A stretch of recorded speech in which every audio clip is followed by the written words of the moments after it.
Olá, pessoal. Boa noite a todos. Vamos dar início aí à nossa palestra de hoje do projeto Empreendedorismo Turbinado, Propósito e Cooperação, com o nosso palestrante Theo Laborne. Daqui a pouquinho eu vou falar do Theo para vocês, tá?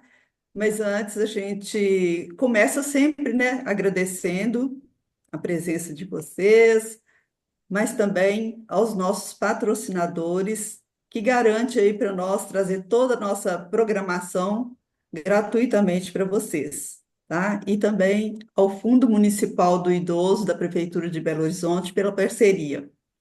Então vamos começar passando o vídeo.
E aí, pessoal, novamente boa noite a todos.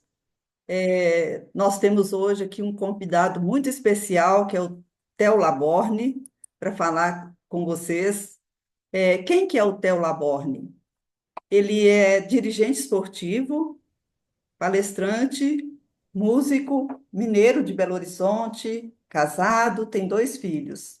Como atleta, foi campeão pan-americano em Cuba em 1991, finalista olímpico em Barcelona em 92, campeão e recordista mundial na Espanha em 1993, bronze no Mundial de Roma em 94. Ele é gestor de equipe, foi superintendente de esporte do estado de Minas Gerais e gerente de natação do Minas Tênis Clube, onde foi eleito o melhor dirigente de natação do Brasil em 2018.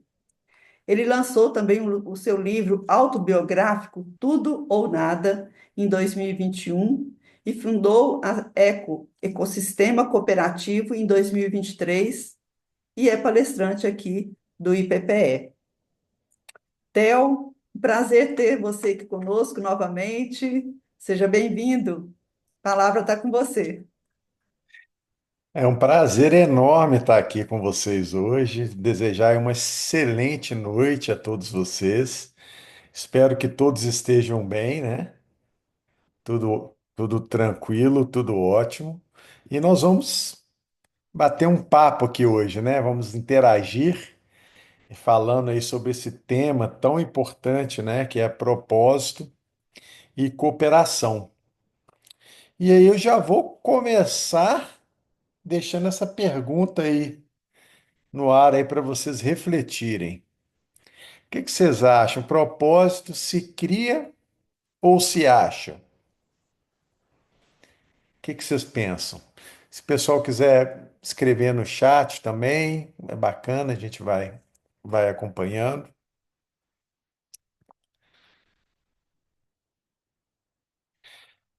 Eu vou colocar um videozinho aqui agora que vai ajudar a gente nessa reflexão sobre o propósito. How do you explain when others are able to achieve things that seem to defy all of the assumptions? For example, why is Apple so innovative? Year after year after year after year, they're more innovative than all their competition. And yet, they're just a computer company.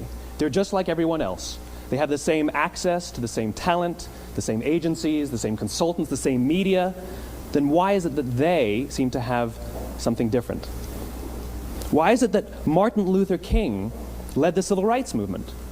He wasn't the only man who suffered in a pre-civil rights America, and he certainly wasn't the only great orator of the day. Why him? About 3.5 years ago, I made a discovery, and this discovery profoundly changed my view on how I thought the world worked, and it even profoundly changed the way in which I operate in it. And it's probably the world's simplest idea. I call it the golden circle.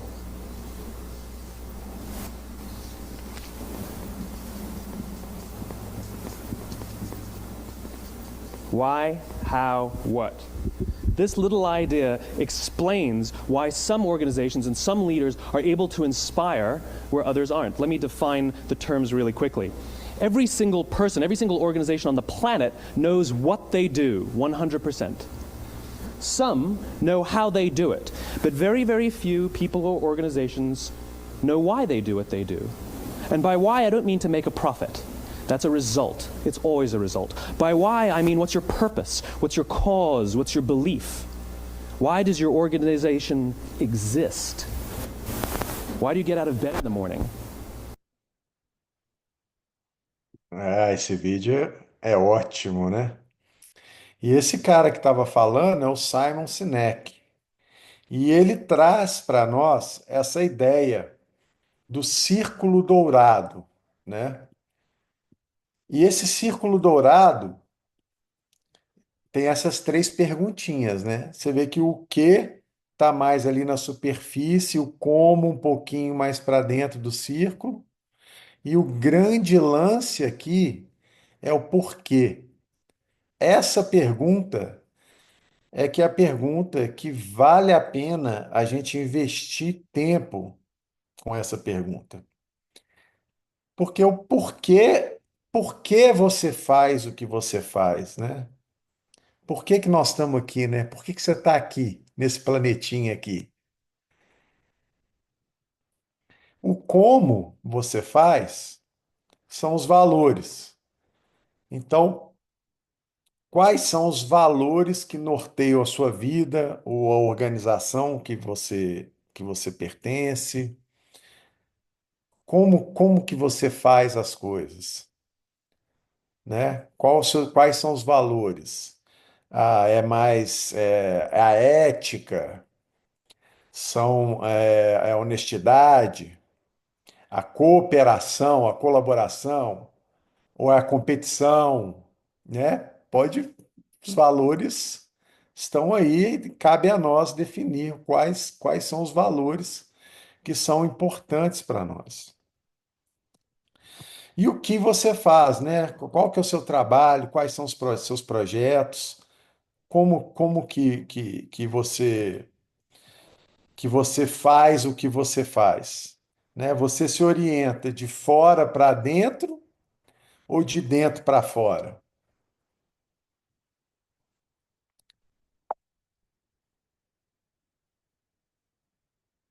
Então, qual era o meu propósito, né? Por que que eu saía todo dia da cama de manhã cedo? O que que me fazia levantar e enfrentar ali a rotina do dia a dia? Então, aqui, ó, uma história de superação. Essa fotinho aqui sou eu, perto ali da casa, ali nos meus 7 aninhos. Foi quando eu comecei a nadar. Então, eu comecei a nadar por livre e espontânea pressão. É que minha mãe me obrigava a nadar, porque eu detestava nadar. Eu não gostava de nadar. Sabe por que que eu não gostava de nadar? Porque eu era muito ruim. Eu era o pior atleta da minha equipe. Eu era muito desengonçado, acho que eu cresci muito rápido e a musculatura não acompanhava o crescimento dos ossos, então eu era desengonçado, não conseguia coordenar. Eu mal conseguia andar. De vez em quando eu tropeçava em mim mesmo e caía sozinho. Vocês imaginem só. Imagina nadar, né? A dificuldade que não era. Mas a minha mãe não ia mudar de ideia, então eu continuei nadando. E aí, por volta dos 13 anos de idade, aqui nessa foto aqui, eu conquistei o meu primeiro campeonato mineiro de natação. Fui campeão mineiro de natação. Continuei treinando forte, e aí vocês vão vendo na setinha aí. Aqui embaixo eu cheguei a ser campeão brasileiro. Aqui é uma foto do pódio do Campeonato Brasileiro de Natação. Seguindo aqui embaixo, no outro ano, eu consegui ser campeão sul-americano de natação, né? Aqui já estreando na seleção brasileira, né? Subindo no pódio, escutando o hino nacional pela primeira vez, né? Que é sempre uma emoção muito grande. E a partir daí, no ano seguinte, fui treinando cada vez mais e eu cheguei aqui nessa foto aqui, uma foto lá em Cuba, em Havana, no Pan-Americano de 91. E nós somos campeões pan-americanos no revezamento 4 por 100 metros nado livre, em Havana, em Cuba. Em 1992, aconteceram os Jogos Olímpicos de Barcelona e eu consegui me classificar para os Jogos Olímpicos de Barcelona. Fui finalista olímpico, né? Nós ficamos entre os 8 melhores times do mundo, o Brasil, no revezamento 4 por 200 livre, quebrando o recorde sul-americano, que foi uma coisa muito emocionante para mim na época, né? Ali nadar uma final olímpica ali com os melhores do mundo. E aí no ano seguinte, em 93, aqui essa aqui é a capa de uma das revistas mais renomadas de natação que tem. Com a gente na capa, a gente foi campeão mundial e batemos o recorde mundial, né, na Espanha. Então, em Palma de Maiorca, né? Por isso está escrito aqui Palma Hora Samba, né? Palma, olha só que samba, né? Então, Brasil é aqui escrito aqui pequenininho, não vai dar para vocês lerem, mas está escrito aqui que o revezamento brasileiro foi campeão mundial e recordista mundial em Palma de Maiorca. E aí, para aqueles que acompanharam a natação, que acompanham a natação, que gostam, acompanham esportes, vocês vão poder identificar aqui nessa foto aqui o Gustavo Borges aqui, né, olhando para o placar eletrônico, nem ele acreditando que a gente tinha conseguido fazer. E eu, essa hora, estava aqui chorando Xuxa, Fernando Scherer, né? Xuxa Scherer também, nadador multimedalhista olímpico, me abraçando, e a gente na capa da revista. Então, uma trajetória aí, né, de degrau por degrau, construída. E aí eu pergunto, né, para vocês, qual que é o propósito de um atleta? Como é que a gente chega, né, nesse resultado? E aí começa pela rotina, né? A rotina de um atleta de alta performance, ali na minha fase ali de treinamentos mais intensos, né, que durou quase uma década, né? Eram 12 treinos por semana. Vocês imaginam, a semana tem 7 dias, né? 12 treinos, então são várias dobras, né? Treinando 2 vezes por dia, 6 vezes por semana, com, né, tudo olhado nos mínimos detalhes, alimentação,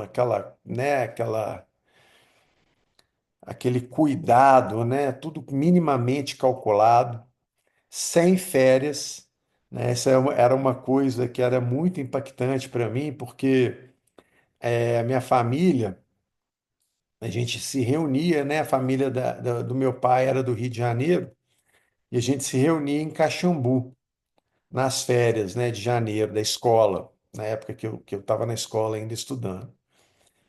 E em janeiro, quando eu comecei a disputar o Troféu Brasil, que foi cedo na minha carreira, o Troféu Brasil sempre era em janeiro. Então eu nunca mais tive férias, assim, né? Todo mundo tinha férias na escola, meus colegas viajavam e tal, e eu tinha que ficar treinando, porque o Troféu Brasil era sempre no final de janeiro. E aí é aquela coisa, né? É uma coisa que desafia muito a gente. Outra coisa também que era muito difícil, né? Esses treinos 6 dias por semana, dobrando em vários dias. Quando a gente fazia essa dobra, esse treino duplo, quando eu estudava, a gente tinha que treinar às 5 horas da manhã. Então eu tinha que acordar 4h30, 5 horas da manhã já estava na água.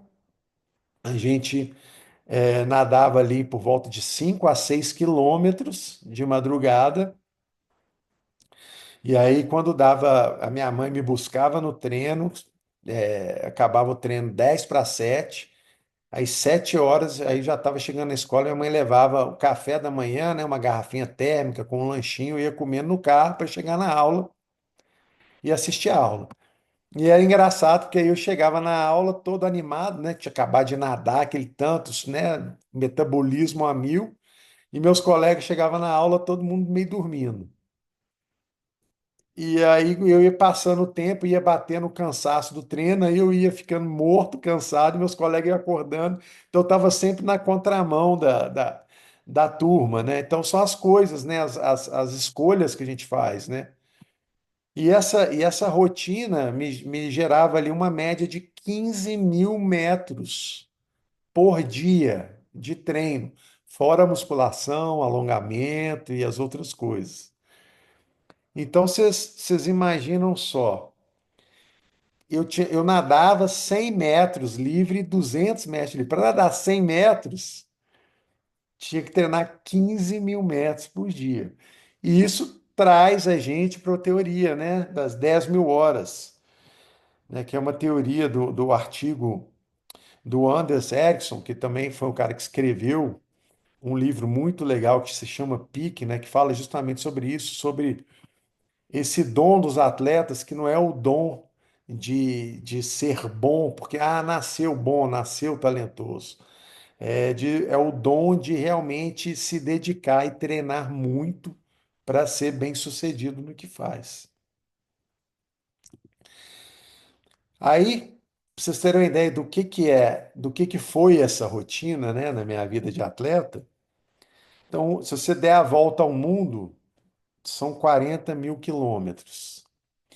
E aí, pelas continhas que a gente fez aqui, esses anos todos de treinamento, deu ali 47 mil quilômetros. Então, dava para dar uma volta ao mundo e mais um pouquinho, mais 7 mil quilômetros ainda, mais para frente. Então, é muito treino, né? É muita vontade, né, de fazer isso. E aí eu te pergunto, por que que vocês acham que eu fiz tudo isso?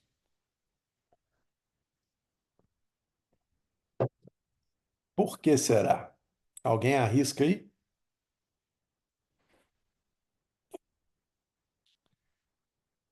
Eu fiz tudo isso por causa desse cara aí. Olha só o estilão desse personagem aí.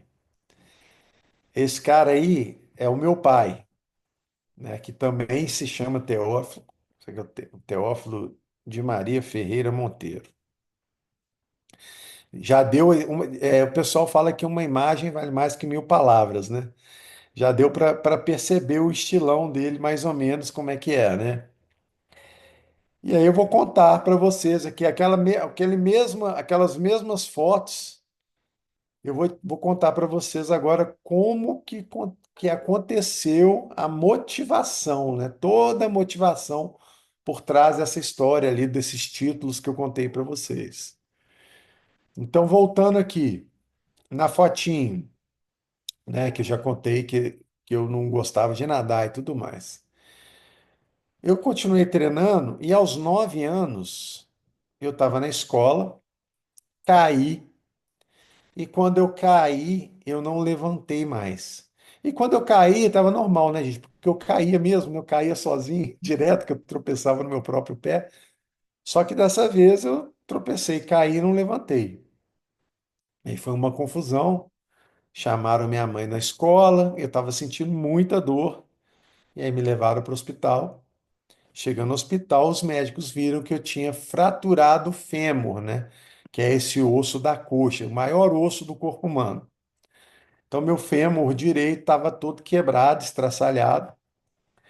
E os médicos não entenderam o porquê daquilo aconteceu. Por que que aquilo aconteceu? Porque não foi um tombo que justificasse um dano daquele. E quando eles investigaram e foram olhar o que que era, eles viram que eu estava com um cisto ósseo aneurismático. Traduzindo, isso é um tipo de câncer que vai comendo o osso por dentro.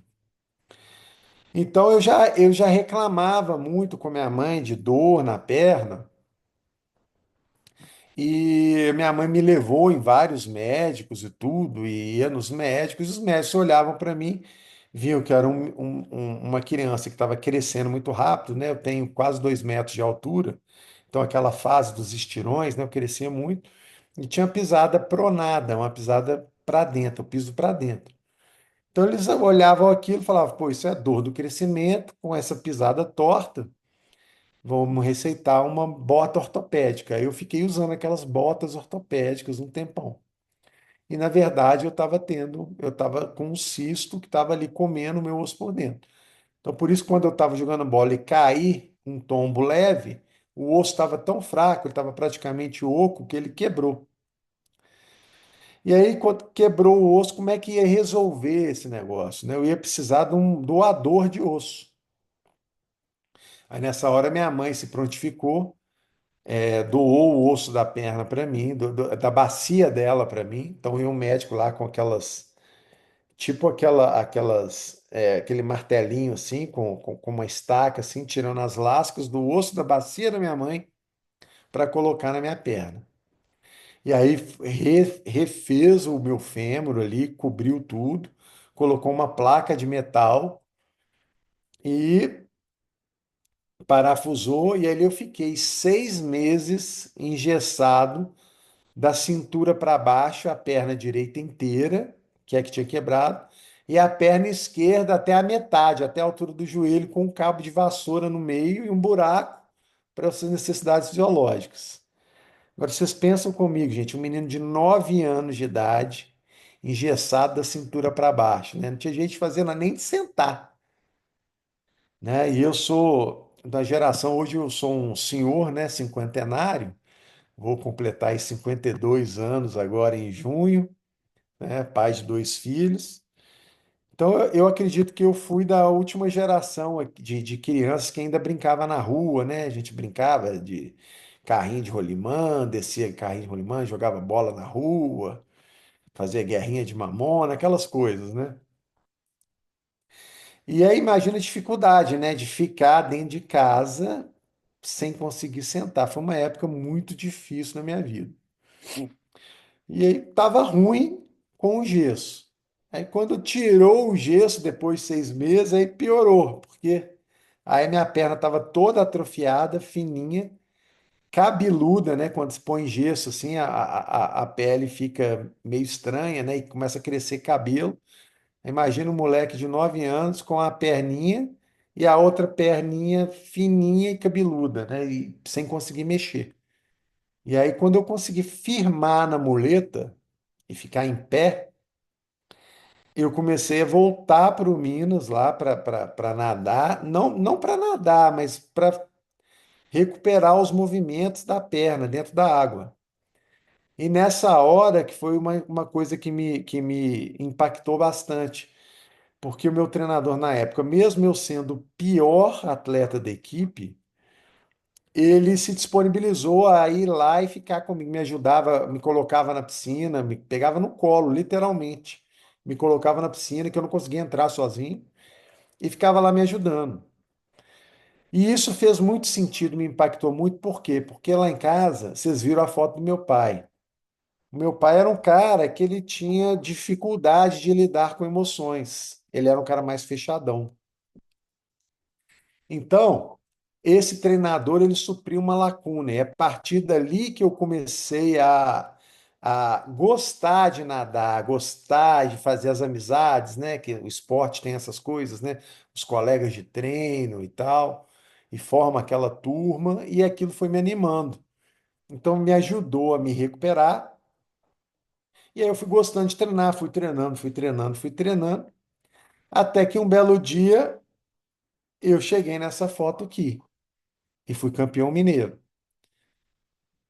E quando eu fui campeão mineiro, a coisa que eu mais queria era chegar em casa para mostrar a medalha para o meu pai. Como meu pai tinha esse jeito mais retraído, na minha cabeça, eu achava que se eu fosse bom na natação, se eu ganhasse as competições, aquilo ia abrir um caminho, né? E ele ia ficar feliz, e ele ia falar, pô, filhão, parabéns, coisa e tal, né? Beleza. Ganhei a medalha. Gente, olha o tamanhozinho da medalha. Era uma medalhinha mesmo, assim, mas essa medalhinha ela tinha uma importância, né? Depois de todo aquele perrengue que eu tinha passado com a perna, com cirurgias e tudo mais, essa medalha tinha um valor inestimável, né? Então, eu fui correndo na sala do meu pai, mostrei a medalha. Ele ficava numa sala de televisão no fundo da casa. Mostrei minha medalhinha para ele. Falei: Olha aqui, pai, fui campeão mineiro de natação. Essa hora, meu pai olhou para mim e falou assim: Meu filho, campeonato mineiro não vale nada. O dia que você ganhar uma coisa importante, você volta aqui para me mostrar. Fora isso, não precisa nem aparecer aqui com essas medalhinhas. E aí eu fiquei em choque, né? Falei assim, "Pô, como assim, né? Esse cara tá falando isso para mim." E essa hora minha mãe chegava e, né, e fazia aquele contrapeso, né? E me acolhia. E a minha mãe tinha um jeito de falar comigo que era muito interessante, assim, que eu confiava demais nela, né? Então eu acreditava em tudo que ela falava. E ela falava: Meu filho, seu pai não entende porcaria nenhuma de natação, você está indo super bem, continua e tal. Mas eu fiquei com aquele negócio, né? Aquele, aquilo não engolia aquele negócio, né? E aí eu comecei a pensar assim: Poxa, então, se o Campeonato Mineiro não vale nada, o brasileiro vai valer, né? E aí já é o brasileiro. E aí eu treinei pra caramba para ir pro Brasil, para conseguir ser o campeão brasileiro. E aí quando eu consegui ser campeão brasileiro, voltei para casa correndo, como eu fazia, né? Com aquela medalhona, agora a medalha já maior, né? E, essa competição, esse brasileiro tinha sido no Rio de Janeiro. E na volta a gente ia de ônibus, na volta a gente parou ali naquela parada famosa que tem na 040 do Cupim. E eu comprei um mapa do Brasil só para olhar para o mapa assim e falar assim: puxa vida, não tem ninguém melhor que eu nesse lugar todo aqui, né? Pô, eu sou bom pra caramba e tal. E aí cheguei lá em casa.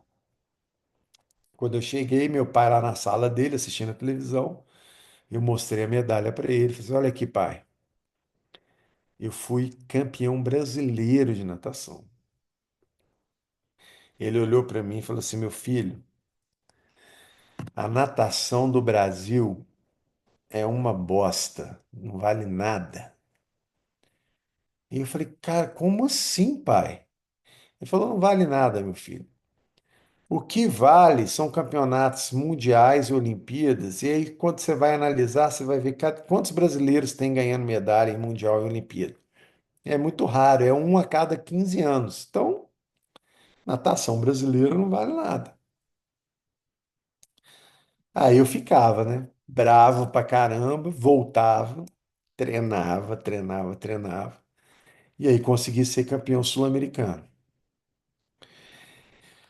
Cheguei em casa, fui campeão sul-americano, nadei 4 provas, ganhei as 4 provas e bati 4 recordes sul-americanos, gente. Assim, aproveitamento total, 100%. Cheguei lá em casa com aquele tanto de medalha, né? Fui lá na sala do meu pai, olhei para mim, mostrei as medalhas para ele. Ele olhou para mim e falou assim: Meu filho, quem ganhou essa competição? Eu perguntei: Mas como assim, pai, quem ganhou? Você fala qual país venceu o sul-americano? Ele é, qual país que venceu? Aí eu pensei, falei: Ué, foi o Brasil. Aí ele falou: Tá vendo? O Brasil, que é uma bosta, ganhou essa competição é pior ainda. Essa competição não vale nada.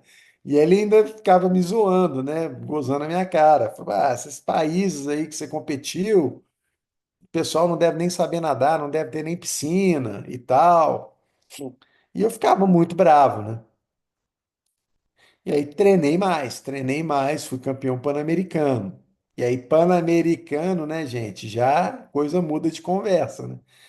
Porque são todas as Américas, e todas as Américas englobam quem? Estados Unidos, né? Que é a maior potência esportiva mundial.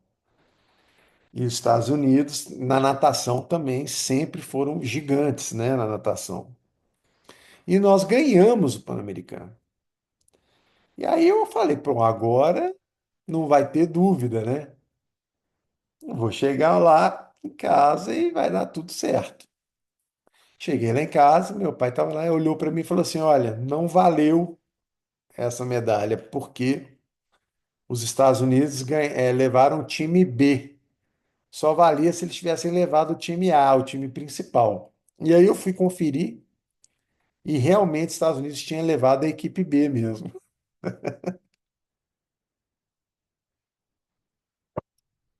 Então o que que eu fiz? Bora treinar. Treinei.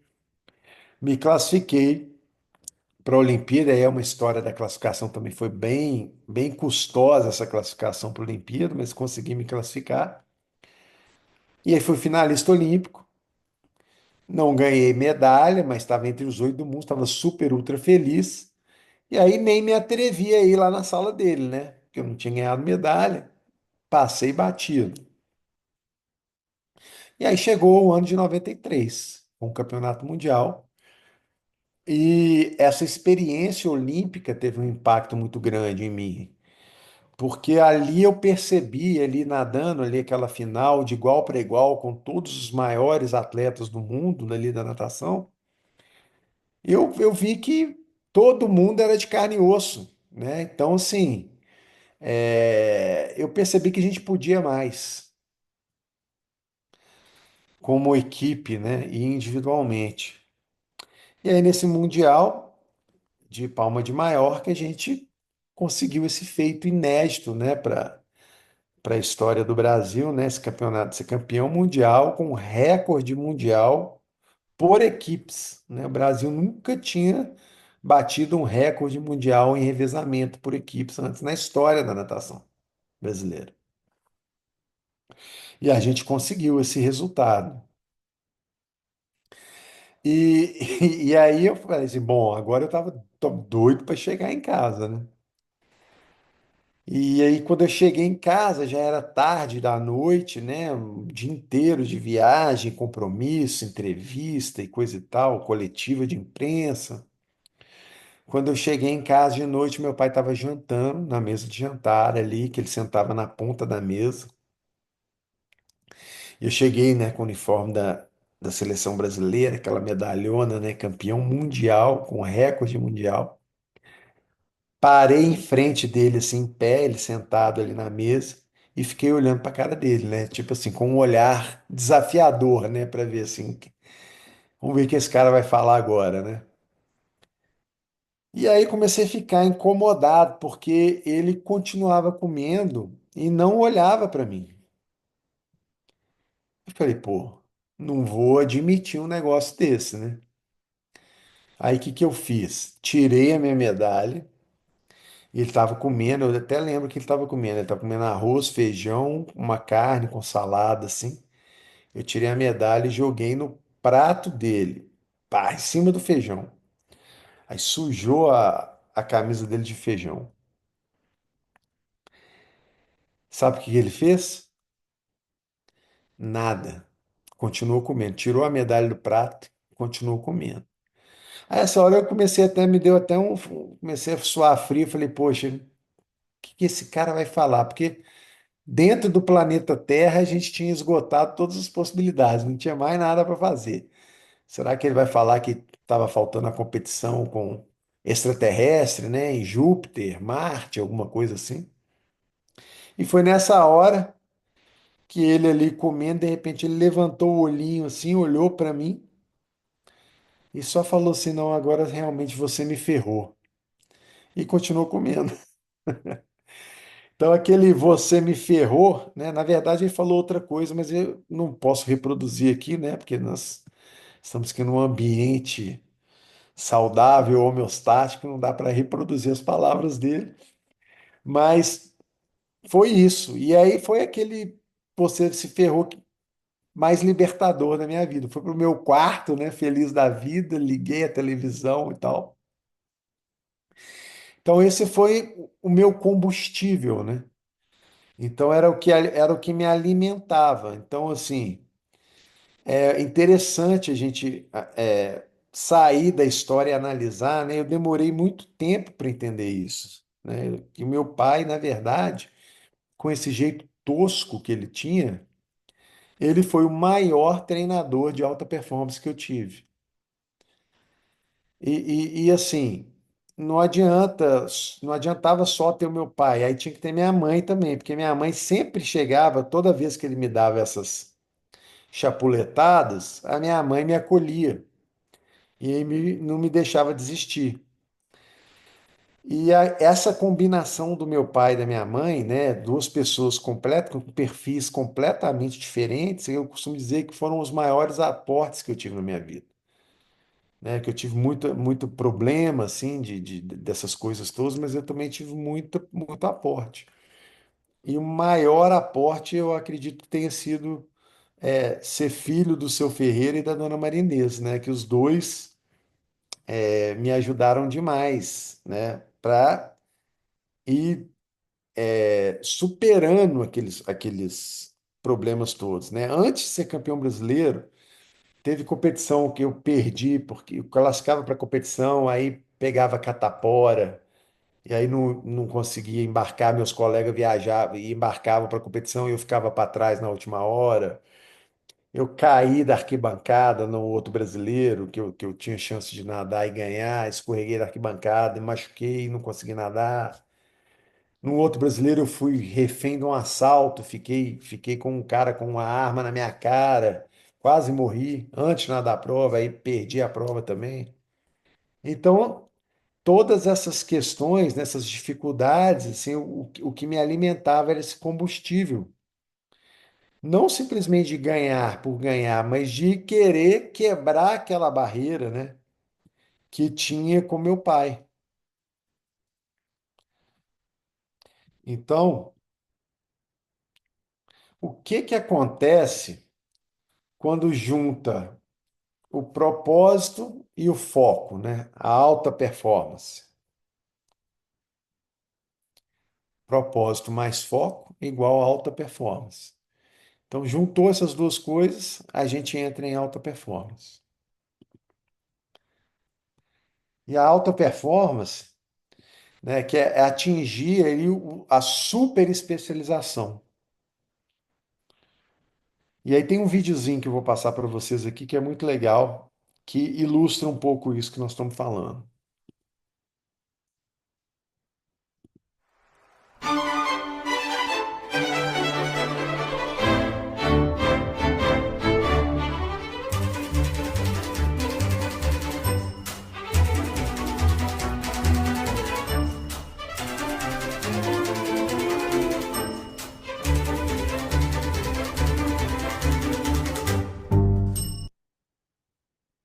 É legal esse vídeo, né? Mas e o que que acontece, né? Se alguma coisa dá errado, é igual o violino quebra. A alta performance ela acontece de várias formas, né? Pode ser numa orquestra, né? Pode ser no esporte, em qualquer área. Mas as coisas podem dar errado, né? Acidentes podem acontecer, ou simplesmente a gente não conseguir atingir alguma coisa que a gente queria atingir. E o que que a gente faz nessa hora, né? Então, seu propósito te sustenta, mesmo nos momentos mais difíceis. Quando eu fui campeão em recorde mundial, que vocês viram ali a foto da revista e tal, que aconteceu um negócio interessante assim comigo. Eu comecei a me achar a última bolacha do pacote. Vocês imaginam, né? De 20 anos de idade, no auge da forma física, né? Com reconhecimento internacional, né? Entrevista na televisão, saía no jornal todo dia e tal, as pessoas reconheciam na rua, e aquela coisa toda. E aí o meu ego foi se inflando muito, né? Os atletas, de forma geral, a maioria dos atletas tem esse problema, né? Desse ego inflado, que eu brinco que são as coleiras do ego. Que o nosso egão coloca a gente numa coleira, né? Que aperta a gente, mobiliza a gente. Então eu fui ficando assim, inflado com esse ego e fui me distraindo daquela rotina que eu tinha. E aí fui começando a me distrair com outras coisas, querer sair, né? Noite, né? Namoradas e coisa e tal. E aquilo foi me tirando do foco. E na Olimpíada de 1996, que seria a próxima, né? Que seria a Olimpíada que tudo indica que a gente ganharia a medalha olímpica, que era a medalha que eu mais queria ganhar na minha carreira. E eu falhei miseravelmente nessa conquista dessa medalha olímpica. Eu nem fui para a Olimpíada. Não consegui nem me classificar. Tive uma lesão no ombro, tive que operar o ombro. E aí assisti o Brasil ficar em quarto lugar na Olimpíada de Atlanta, sabendo que o tempo que eu já tinha feito antes era o suficiente para a gente brigar ali pelo terceiro. Então aquilo foi um negócio que me marcou muito, né? E aí eu encerrei a minha carreira de forma traumática, né? Com esse trauma gigantesco, né? De não ter conquistado a medalha que eu mais queria conquistar. E eu não me preparei para parar de nadar. Eu simplesmente tentei nadar depois no ano seguinte, em 97, mas sentia que minha cabeça estava muito ruim, não estava conseguindo, e no final de 97 resolvi parar. E para mim a coisa mais óbvia que tinha para fazer era parar de nadar e começar a trabalhar na empresa do meu pai. Aquele mesmo pai, com aquele jeitão tosco todo que eu já contei, só que agora na empresa dele. E aí foi um negócio que me marcou muito, que no primeiro dia que eu cheguei na empresa do meu pai, ele falou assim: filho, agora acabou a Disneylandia.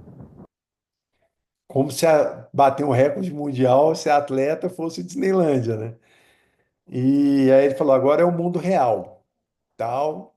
E aí eu comecei no meu primeiro dia, né? Que eu saí das capas das revistas lá da natação, daquela coisa toda. No primeiro dia, fui trabalhar no galpão, enchendo tambor de 200 litros de produto químico, junto com o pessoal lá e tal. E assim, na minha cabeça, eu entendi a estratégia dele, né? Que ele queria me colocar a par ali, que eu aprendesse tudo da empresa, né? Para poder, eu sou o filho homem mais velho, então tem sempre aquela pressão de ser o filho que vai continuar ali tocando as coisas da empresa. E nessa hora, de onde que vem a sua força? De dentro ou de fora? Mais uma pergunta reflexiva para vocês.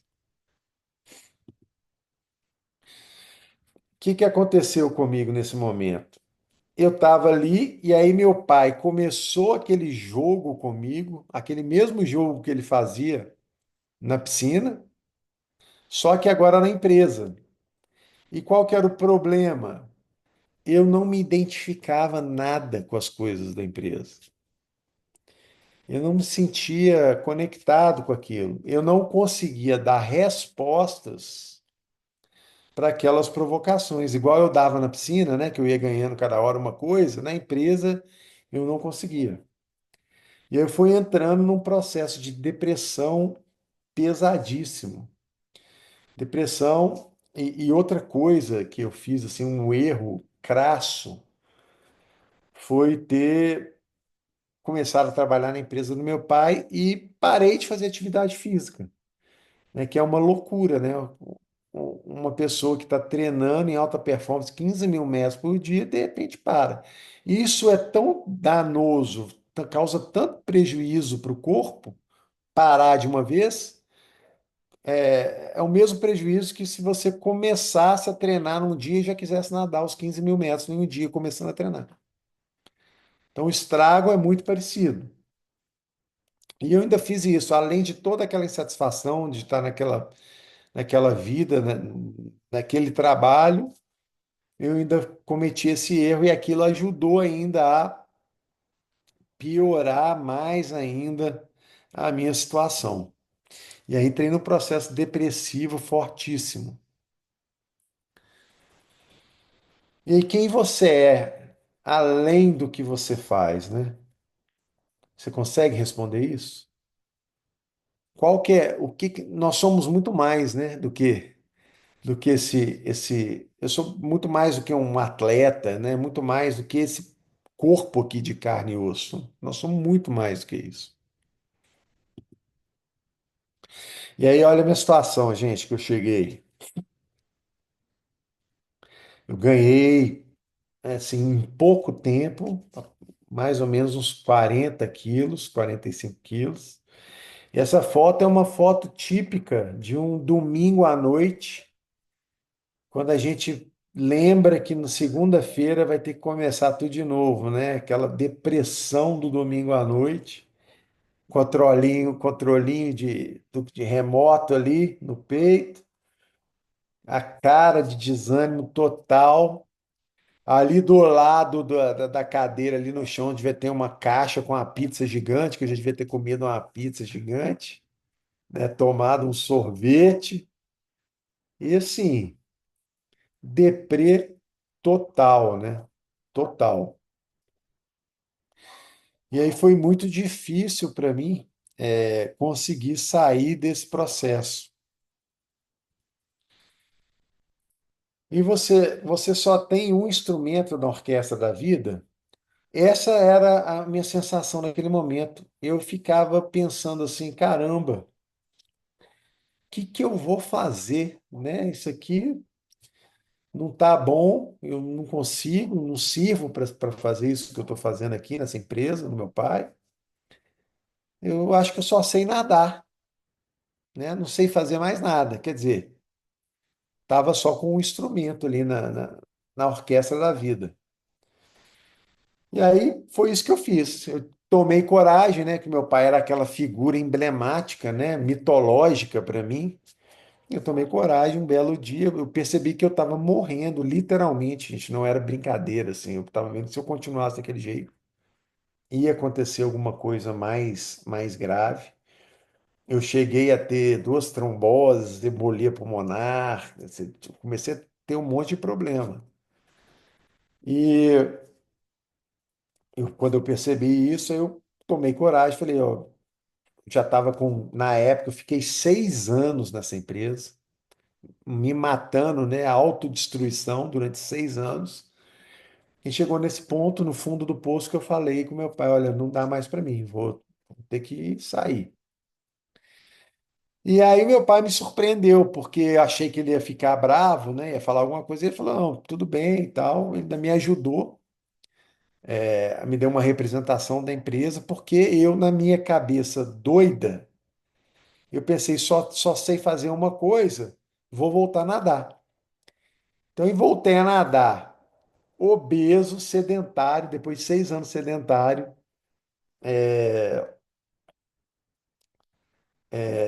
seis anos sedentário, assim, comecei a treinar escondido.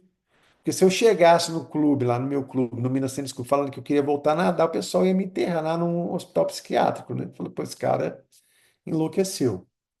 Mas aí fui treinando e acabei treinando, estudando, fazendo faculdade à noite e vendendo lá os produtos da empresa nos intervalos dos treinos e consegui chegar a quase classificar, né? Treinei de 2001 a 2004 e em 2004 teve a seletiva olímpica de Atenas e eu quase fui para a Olimpíada de Atenas por 20 centésimos. Então, qual que é o seu diferencial? Qual que é o seu como, né? O meu era a garra, a vontade. E aqui, gente, o videozinho da primeira vez que eu fui campeão brasileiro, que o pai de um atleta filmou e depois me mandou e tem a narração dele. E aí vocês vão escutar a narração para vocês verem que legal. Quatro, representando o Minas Tênis Clube, Teófilo Laborne Ferreira. Vou olhar como é que eu tinha bloqueado.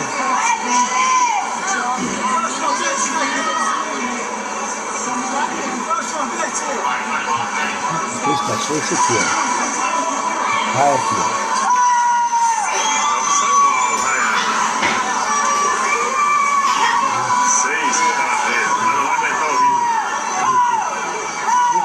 Parece que tá apertando.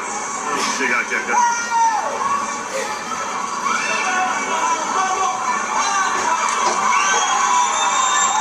Passei atrás de todo mundo. Vai ganhar na força, hein? Vai ganhar na força, hein? Vai ganhar na saúde. Vai ganhar na saúde. Muita raça pro garoto. Belo resultado. Muita raça. Então era isso, né? É a raça, né? Aquela vontade, assim, às vezes, quando você parece que não vai ter jeito, a gente tira uma força dali, não sei de onde, e entrega o resultado. E qual que é a sua entrega? Qual que é o seu o quê dentro daquele círculo lá das três perguntas? O meu é destravar o poder da cooperação. Aí você fala, pô, como assim, Teófilo, cooperação? Pô, você é um cara da competição, você competiu, né? A grande parte da sua vida, você estava lá competindo. Pois é, eu estava mesmo, mas eu descobri, né, em um mundo ensinado a competir, eu descobri uma coisa, uma coisa secreta, que é o superpoder da cooperação. Então, o que que eu percebi analisando agora, olhando para trás? Eu não conseguia fazer na minha prova individual, por exemplo, lá nos 100 metros livre, todo mundo competindo no campeonato brasileiro, nadava, eu fazia 49 segundos e 33 centésimos na piscina curta. Quando eu estava no revezamento com o Gustavo, com o Xuxa, com aqueles caras, eu fazia 48 e 20. Então eu baixava 1 segundo e 10 centésimos. Então, na outra piscina, que é a piscina de 50 metros, aquela mais comprida, eu fazia 51 e 20. No revezamento, eu fazia 49 e 70. Então, era engraçado que na época o Gustavo falava Gustavo Borges falava assim, o Teófilo é nossa arma secreta de revezamento, porque nosso revezamento no papel, se você olhasse ali os tempos, era impossível a gente ser campeão mundial, recurso mundial, ou medalhista em mundiais. Então, quando a gente se conectava, a gente gerava esse superpoder da cooperação. E os resultados vinham. E aí eu tenho uma experiência muito interessante com isso, que foi depois que eu voltei lá, que eu voltei a nadar, né, e quase fui para a Olimpíada, a partir dali minha vida foi voltando para os trilhos, eu tive oportunidade, um convite para trabalhar na Secretaria de Esportes, né, do Estado, e aí comecei a trabalhar ali, e depois, alguns anos mais tarde, em 2009, eu fui convidado para ser o gerente de natação do Minas Tênis Clube, né? Que é um clube de referência internacional. É uma responsabilidade enorme. E dentro do Minas Tênis Clube, da gerência de esporte do Minas, a natação, são 8 modalidades esportivas que tem no Minas. Só a natação equivale a 50% de toda a gerência. Então é o maior número de atletas, maior número de pessoas envolvidas. Então, um baita desafio. E eu encarei esse desafio em 2009. Comecei, né? E eu percebi o seguinte, em 2009, quando eu comecei lá, eu ainda tinha muito da minha coisa de estilo de liderança competitiva, sabe? Então não tinha muita empatia ali para lidar com a equipe e tal. Era uma coisa mais aquela coisa do esporte, né? De alta performance. Pô, tá, tem que fazer, e é na hora que fala que tem que fazer e tal. Então tinha essa questão. E isso atrapalhava assim, um pouco a minha conexão, né? Um pouco não, né? Atrapalhava muito. E eu fui, entre erros e acertos, reaprendendo isso. E quando foi em 2017, em 2016 a gente teve a Olimpíada do Rio, né, do Rio de Janeiro, aqui no Brasil. E nesse ciclo para o Rio de 2016, né, de 2012 a 2016, na época eu tinha contratado um treinador australiano para treinar a equipe e tal, a gente ter o melhor resultado possível na Olimpíada. E tivemos um resultado muito bom, mas a gente não conseguiu nenhuma medalha, né? O Minas Tênis Clube, em toda a sua história, só tinha uma medalha, né? Indo até 2016, só uma medalha no seu currículo, em toda a história de natação do Minas. E aí, de 2016, quando foi no início de 2017, que é o início do ciclo olímpico, do novo ciclo olímpico, eu estava muito focado, né, nessa coisa da cooperação, né? Eu comecei a entender tudo que tinha acontecido comigo, nadando, e achei que tinha que seguir um novo rumo. Então, ao invés de contratar um outro treinador super, ultra, mega renomado, estrangeiro, eu contratei um treinador chamado Sérgio Onha Marques, que era um excelente treinador, mas nunca tinha sido o head coach de nenhuma equipe de expressão no Brasil.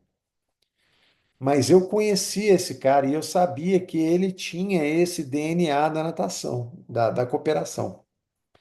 E aí nós começamos um trabalho ali capitaneado por ele ali com os atletas em 2017 e os outros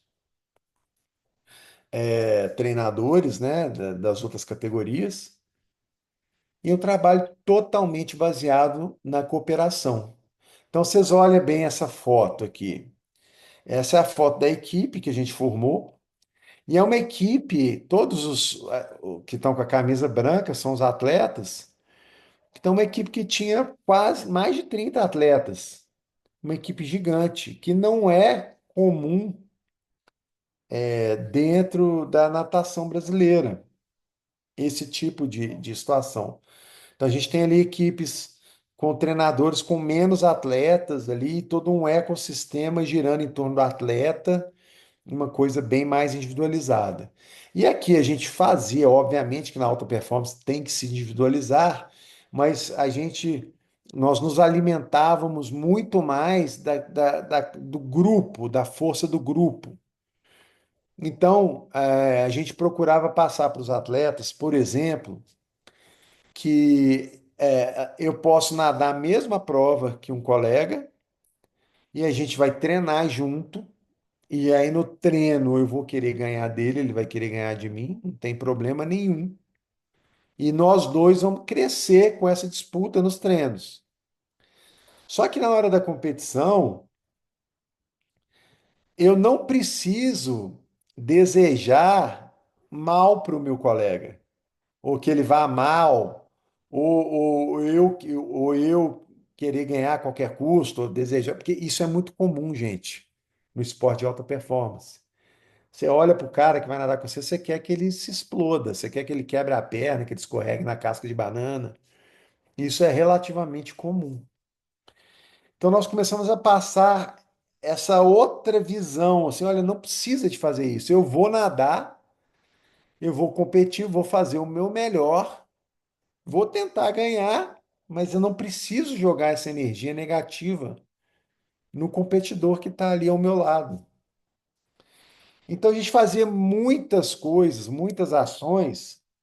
E aí, se vocês forem vendo essa foto aqui, ó, a gente fazia dinâmicas, né? Dividia a equipe em grupos e aí eles tinham que, sob tempo, assim, construir um barco. A gente dava os materiais e eles tinham que colocar no barco os valores que eles acreditavam que iam levá-los a conquistar aqueles resultados. Lembra lá na roda a questão dos valores, a importância daquilo, para a gente chegar no porquê? Então, aí eles colocaram, tá vendo? União, companheirismo. E eles iam colocando as coisas aqui, uma foto legal que eles tinham que o barco tinha que colocar na piscina e o barco não podia afundar. Então a gente fez todo esse ciclo olímpico baseado na alta performance cooperativa, né? A cooperação em alta performance com foco em resultado. E olha só que interessante. Nas Olimpíadas de Tóquio, em 2020, o Brasil, a seleção brasileira, ganhou duas medalhas em Tóquio. E as duas medalhas saíram de dois atletas do Minas Tênis Clube, que estavam inseridos nesse contexto de trabalho de cooperação. E esse cara aqui, Fernando Schaeffer, esse cara entendeu tanto o conceito de alta performance cooperativa, né, de natação artesanal, de natação humanista, que ele fez um negócio muito interessante, né? Quando os atletas ganharam a medalha em Tóquio, eu imaginei, né, pensando comigo mesmo, que eu não os veria em pelo menos uns 6 meses. Porque aqui no Brasil, o atleta ganha a medalha olímpica, ele é automaticamente alçado ao posto de herói nacional. E aí são milhares de compromissos e demandas que ele tem que atender ali logo no pós-evento. E eu pensei, cara, eu vou ficar uma temporada sem ver esse cara.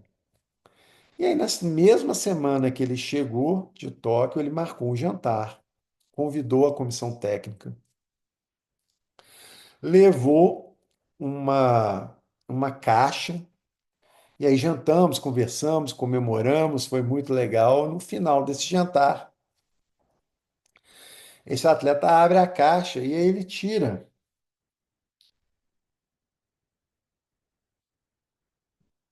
réplica, não sei se vocês vão conseguir ver aqui por causa do fundo de tela, da medalha olímpica dele, ó. Ele fez uma réplica perfeita da medalha olímpica dele,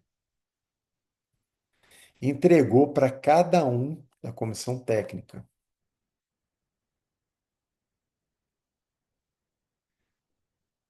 E aí aquilo foi muito impactante para mim, né? Por quê? Vocês lembram que eu falei que a medalha que eu mais queria ganhar era a medalha olímpica, né? Que eu trocaria todas as medalhas que eu conquistei por uma medalha olímpica. E aí, quando eu ganhei essa medalha da mão do Fernando Schaeffer, me deu aquele estalo na hora. Eu falei, puxa vida, A medalha que eu mais queria ganhar, eu não consegui ganhar competindo. Eu só consegui ganhar quando eu aprendi a cooperar. Então, essa medalha aqui, ela não saiu na imprensa, ela não saiu em nenhum jornal, né? Ela não contou no quadro de medalhas do Brasil, nada disso. Mas é a medalha mais importante que eu já conquistei. E eu costumo dizer que essa é a primeira medalha olímpica que não é da competição. É a primeira medalha olímpica da cooperação. E aí, se a gente pensar nesse ciclo olímpico como um grande experimento, a gente pode dizer que essa medalha, ela é a prova irrefutável da superioridade da cooperação perante a competição, mesmo no ambiente mais competitivo deste planeta, que são os Jogos Olímpicos. Então, assim, é um negócio impactante, né? Então, a cooperação ela entrega resultado de uma forma mais eficaz e efetiva do que a competição. E o melhor, né, que é uma coisa autossustentável. Porque a competição por si só ela não é autossustentável, né? E gera efeitos colaterais seríssimos, né? E aí eu te pergunto, o propósito pode mudar? O que que vocês acham?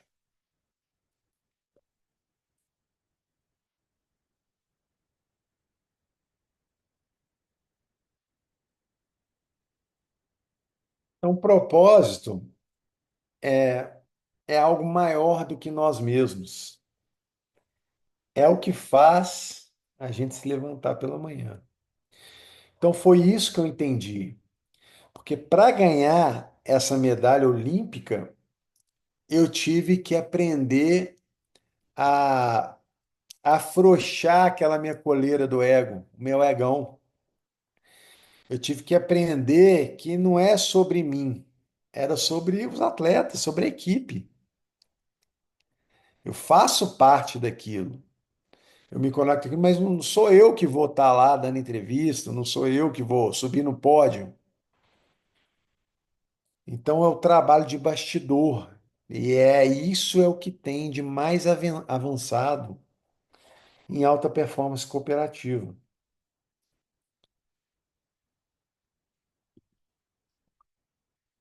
E aí será que a gente está conectado verdadeiramente? Porque o que que diferenciava aquele revezamento lá da nossa época lá, do Gustavo, do Xuxa, e na época que eu estava lá, para as gerações que vieram depois?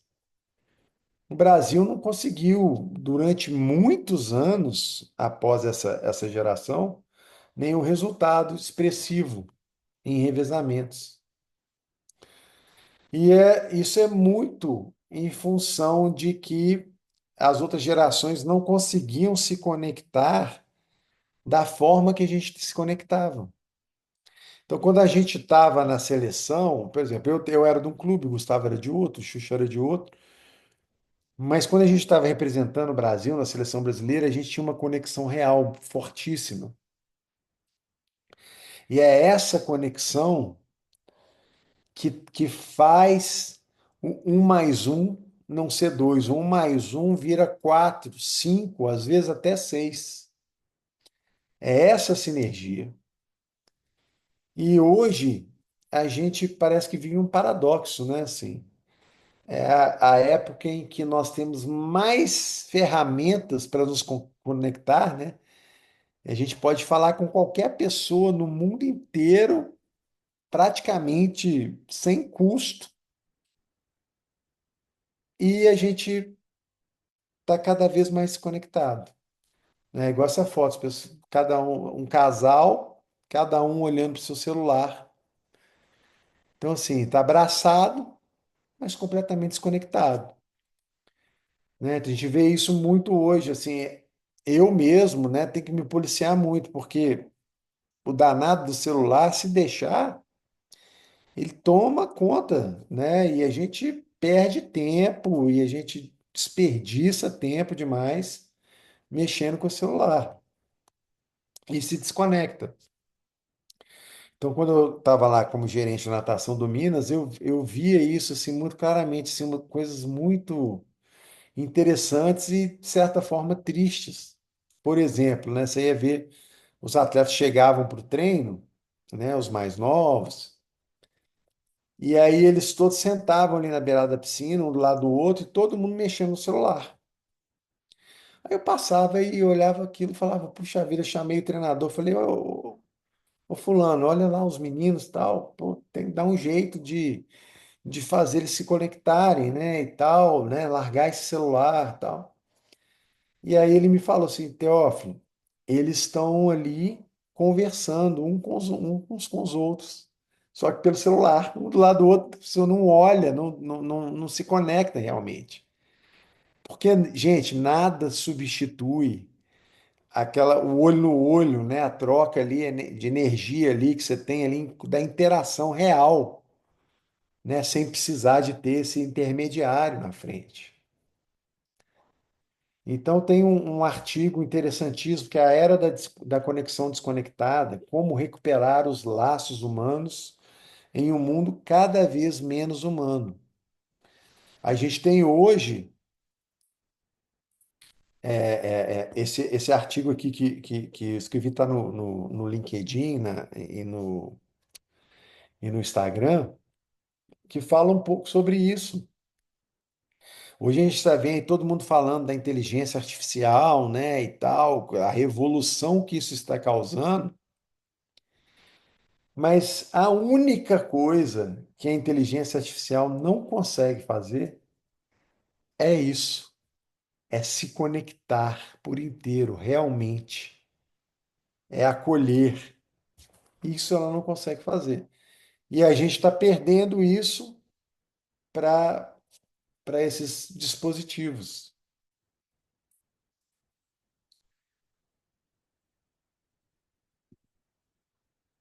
Então, gente, tudo isso que nós estamos falando aqui, na verdade, se trata da jornada, né? Não do resultado. Então, se pegar todas as minhas medalhas, as medalhas que eu ganhei no Mundial, do Pan-Americano, e de tudo, essas medalhas hoje estão todas guardadas numa caixa, num armário. E o que que ficou de verdade?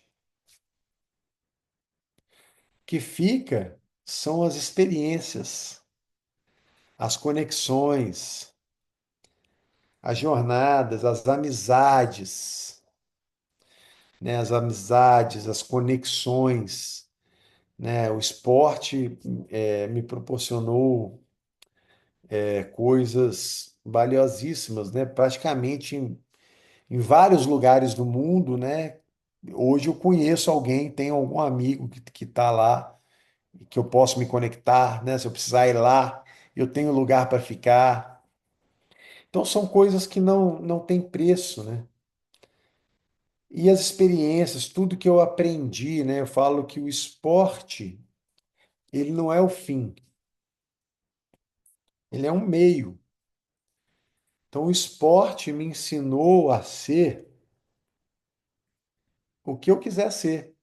E é o que faz com todas essas pessoas que têm essa oportunidade de ingressar no esporte durante um tempo. Então, eu vi passar ali vários atletas que muitas vezes não foram super campeões, né? Não foram campeões brasileiros, não foram campeões sul-americanos, às vezes nem campeões mineiros, e hoje são pessoas super, ultra, mega bem-sucedidas, gestores de grandes empresas, impactam a vida de milhares de pessoas através dessa vivência do esporte. e as coisas que a gente aprende no esporte, né? A questão da autoliderança, da disciplina, da resiliência, da antifragilidade. Porque se vocês analisarem bem, aquela história minha com meu pai não é uma história de resiliência, é uma história de antifragilidade. Então, qual que é a diferença da antifragilidade para a resiliência?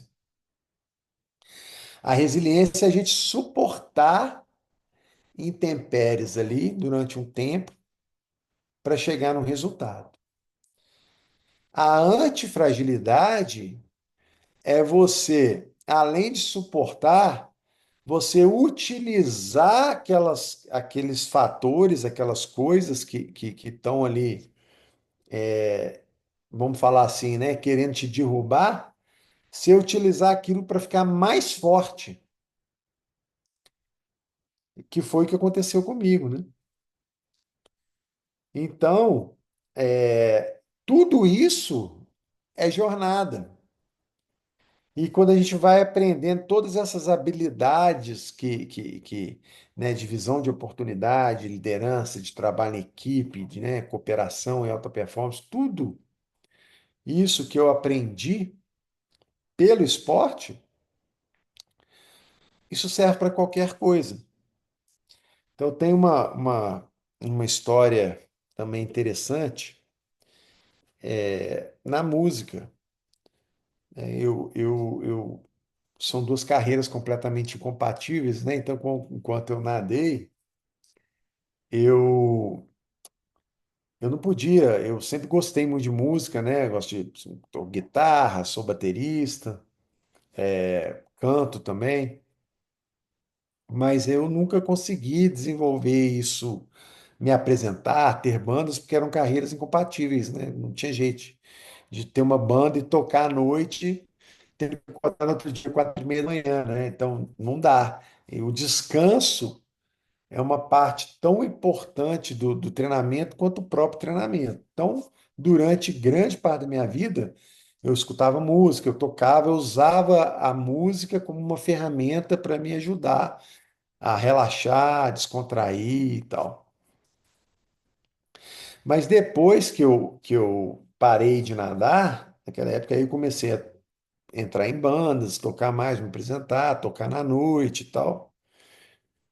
E é interessantíssimo assim como é que a gente consegue. Eu percebi as coisas que eu aprendi com o esporte, eu conseguia aplicar em outros lugares.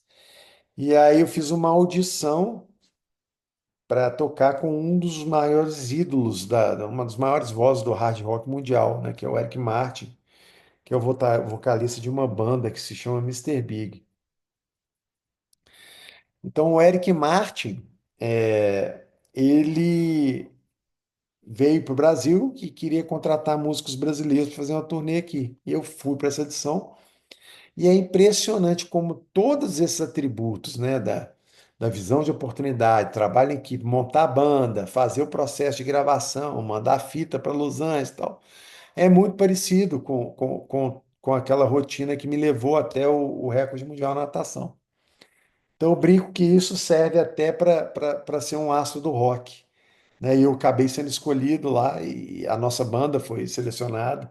E nós fizemos uma turnê com um cara que é uma referência internacional, né? Um dos maiores astros de rock internacional aí do hard rock.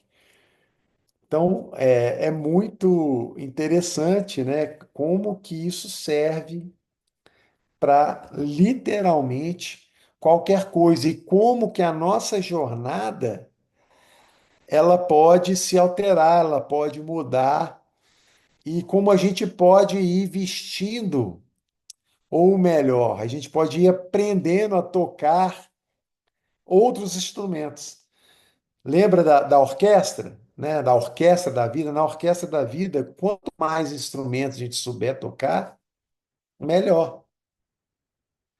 Porque a nossa vida não é só ser, por exemplo, um violinista, né? O ideal é que a gente aprenda o piano, que a gente aprenda outras, que a gente seja uma orquestra realmente. E é sobre isso, né? E agora aqui chegou a hora da gente interagir e eu quero deixar essa pergunta aí para vocês. Quem aí gostaria de. Vou até interromper o compartilhamento aqui para poder ver vocês aí. Se quem quiser abrir aí as câmeras e os microfones. O Bernardo já levantou a mão ali. Fala, Bernardo. Ô, Teófilo, é um prazer enorme falar contigo, porque a gente tem muitas coincidências aí na vida, na caminhada, né? Eu sou músico, né? Já regi muitos corais por aí também, na época. Sou geminiano também, dia 19 de junho. Já tive vários propósitos e é estranho. A banda, eu toco numa banda há 26 anos, a Banda Municipal de Porto Alegre está se apresentando com Ney Lisboa, agora nesse sábado na Redenção aqui, em Porto Alegre. E muito que tu falaste aí tem tudo a ver, né? E aí é o que eu sempre questiono também, qual é o meu propósito, né? Porque, claro, fazer sozinho, pô, eu estou no meio de uma banda sinfônica, tá? A gente contratou contrabaixo de cordas, a gente colocou fagote, oboé, enfim, outros instrumentos. E tá assim, tá gostoso de tocar com todo mundo, assim, uma banda completa, né? Com repertório de inglês, coisas também, Águas de Março, tantas coisas aí. E aí é sempre a mesma questão, né? E, ó, e tem também um sobrinho meu, deve conhecer, o Marcelo Varriali, do Remo, do Flamengo, enfim, meu sobrinho. Então tem muita coisa assim que coincide, assim, né? Cruza, assim. E, enfim, queria saber de ti que também toca algum instrumento. Eu toco o eufônio, tá? Que é parecido com tuba, né? Instrumento só. Tem um trompete aqui, tem dois, na verdade, comprei mais um. Peguei de um restaurante, estava lá pendurado. Disse, quero ver esse trompete aí, todo detonado, mandei arrumar. Mas, enfim, porque eu amo tanto a música. E aí a gente parou, deu enchente, né? Soubesse da enchente em maio. A banda ficou 11 meses parada e eu entrei em depressão profunda, cara. Tipo assim, tá, terminou, né? E aí, uma escolha única, para que que eu sirvo? Só para música? Eu acho que sim. Quando falaste a questão de trabalhar com teu pai, me vi ali, digo, pai, isso vai me detonar mais ainda, né? Não tenho empatia com o trabalho. Não, eu amo música. A música eu consigo produzir, tocar. Eu pensei até que não ia mais tocar instrumento depois de 11 meses, que agora que a gente voltou para fazer esse show, né, com a orquestra, banda sinfônica. Então, assim, como é que, tipo, eu estou pedindo help de ti aí, porque eu vejo que tem muita coisa em comum, né? A gente tem uma certa sensibilidade, e aí como é que eu vou, de repente, trabalhar isso que tu trabalhaste, antifragilidade, né? Ah, e muitas coisas que não estão chegando, tem que solucionar, coisas da justiça e tal, e eu estou, em função disso também, sabe, patinando, patinando. Eu queria ouvir mais de ti, assim, sobre isso, o que que tu acha a respeito disso?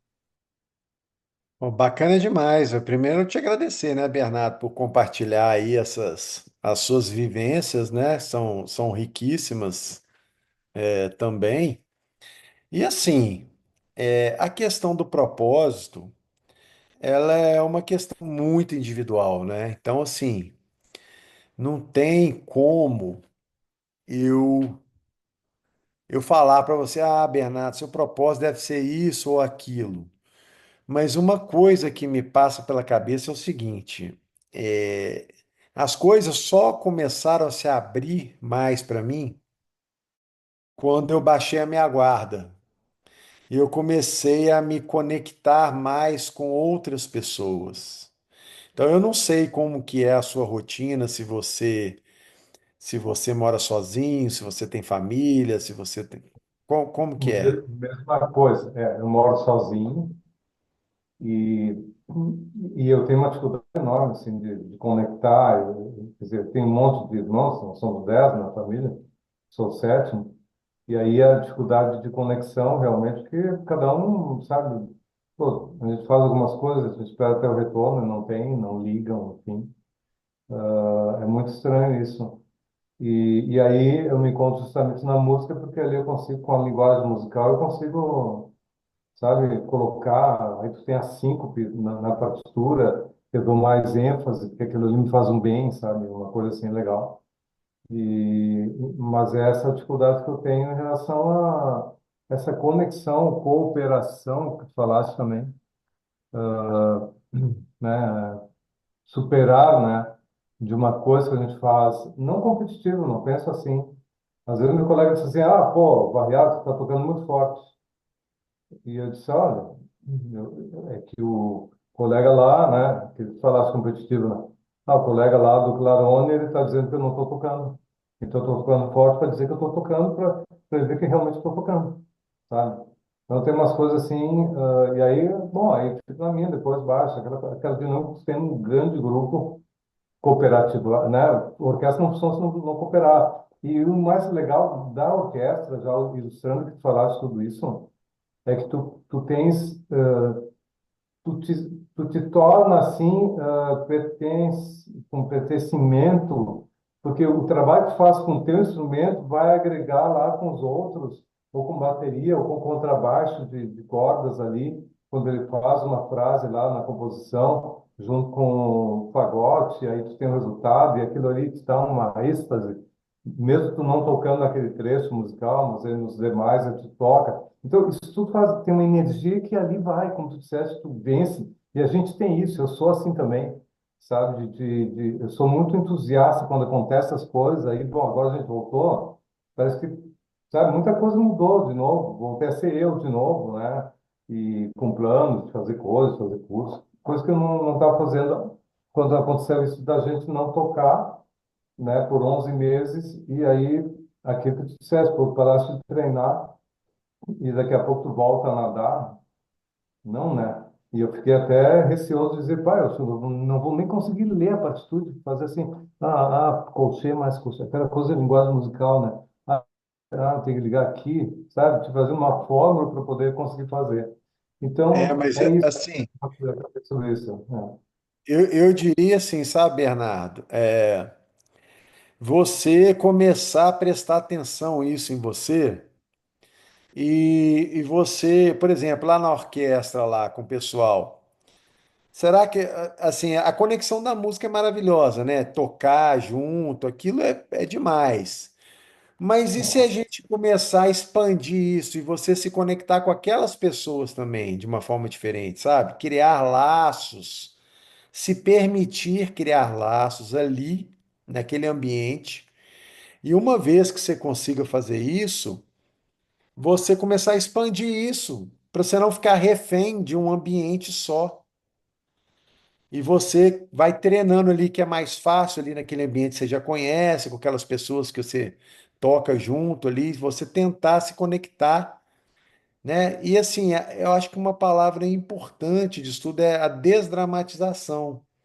Porque eventualmente você vai tentar uma conexão, pode não dar certo, a pessoa pode às vezes ser ríspida com você, e aí você não se deixar influenciar por essas coisas, porque você lembra da minha história lá, das coisas dando errado? Assim, as coisas dão errado, vão dar errado, mas assim, é importante você saber que o seu propósito, no caso, é fazer isso e criar essas conexões novas e ter uma qualidade de vida melhor nesse sentido, assim, de estar mais conectado com outras pessoas.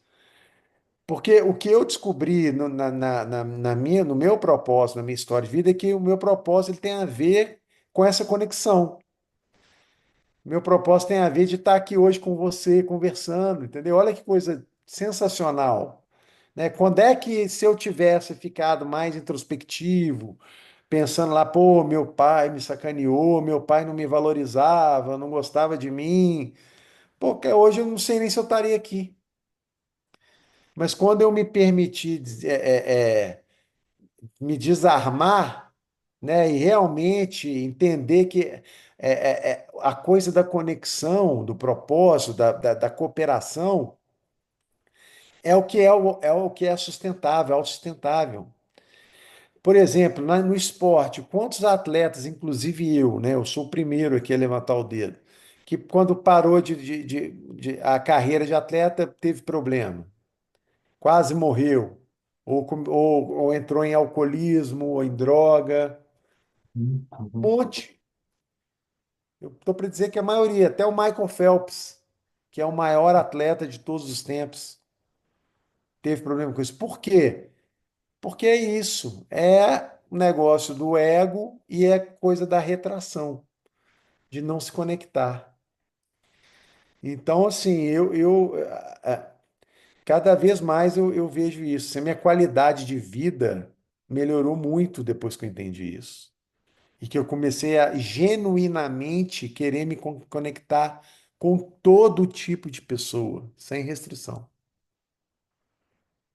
Então, acho que essa é a grande sacada, a grande vitória, né, que eu acho que eu conquistei na minha vida até aqui, né? Espero conseguir, né, expandir cada vez mais essa orquestra, né, para poder chegar em outras esferas também. Não, Mas só é para isso. complementar, tomar também toda a palavra aí, tem mais pessoas, mas até estou me lembrando do show do Derico apresentou aqui no Estúdio 373, e aí eu fui e interagi com ele, assim, quanto à comunicação foi muito divertido, né? Tinha uma hora que eu queria filmar ele, desculpa, que eu queria filmar ele e tal, e eu não estava filmando o celular, e o Derico parou o show. Parou de dizer, ó, senhores, vou parar o show porque o Bernardo está fazendo aqui, está dizendo que está gravando. Ele não está gravando e interrompeu o meu show. Então, eu comecei a rir, né? Então, isso aqui isso eu acho legal, porque a jornada da gente, justamente a jornada, eu acho que esse é a palavra, né? É a jornada, é saber que a gente caminhou com valor, dessa caminhada mesmo, não dos títulos, isso aqui que tu falaste. Acho que vai é isso, né? Essa é a conclusão de tudo isso, né? A gente realmente vê que caminhou, deixou essa amizade, essas pessoas que sabem, que conhecem a gente, né? E eu acho que é isso que nos faz ter essa completude, né, interna da gente, assim, de ver que a gente está caminhando, literalmente, não está parado, né? Acho que é isso. E aí É isso encerra o teu. aí. Mas Obrigado. parabéns, cara. O primeiro passo é esse, é colocar para fora, é falar, né? Se expor. Às vezes é difícil, né? Às vezes a gente não quer falar, não quer. E esse cara, você tem uma história de vida fantástica e muita coisa aí pela frente aí, pelo visto, né? É Então, isso aí. continua em frente aí. Valeu, Karine. Obrigado aí pela sua participação. Pessoal, alguém mais quer compartilhar alguma coisa, quer perguntar alguma coisa?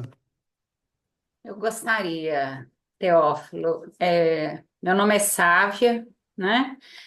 Eu achei muito interessante, assim, sua história é maravilhosa. Eu admiro muitos atletas, né? Porque quando você fala aí de propósito, eu acho que antes do propósito existe uma coisa muito forte, existe uma fé, uma credibilidade, né, no próprio ser que ultrapassa os nossos limites humanos.